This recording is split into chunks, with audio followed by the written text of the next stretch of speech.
Hello everyone, welcome to the CTV News on Calabash TV and on the Wave Radio 94.5. I am Lisa Joseph.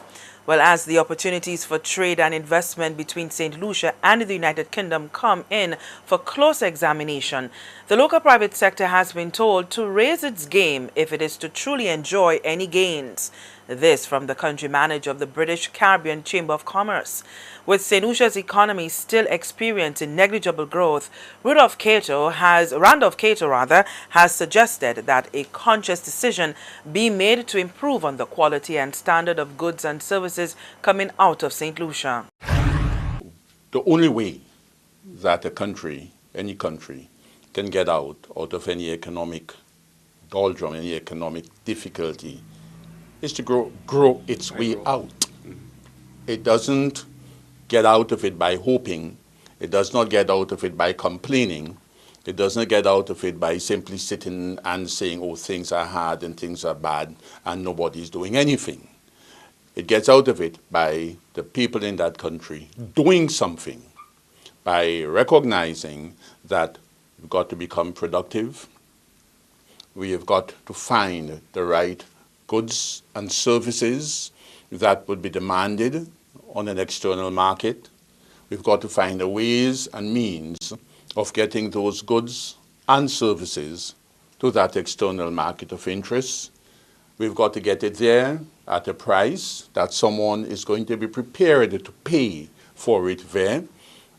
We've got to get it there in time. All of these are things that require effort on the part of the people in that country if they are to break the shackles that are holding them.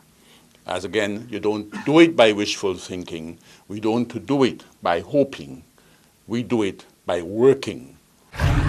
Mr. Cato says there is a productivity problem in St. Lucia that must be addressed among other human resource issues. We need to condition our minds and our thinking in a more productive direction.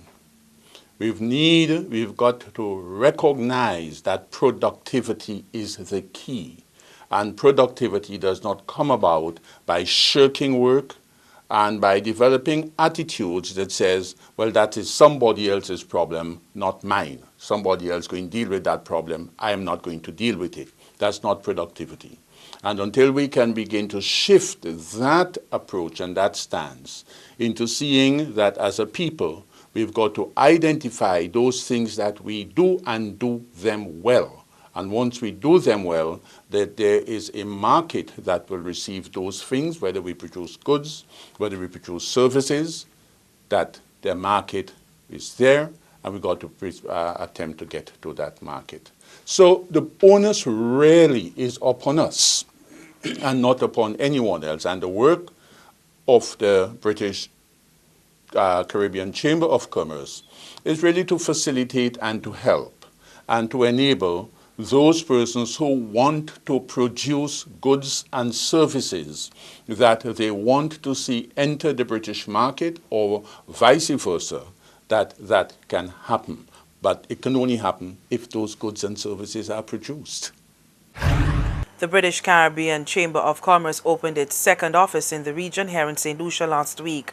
The organization's aim is to facilitate business between St. Lucia and the UK as well as Europe.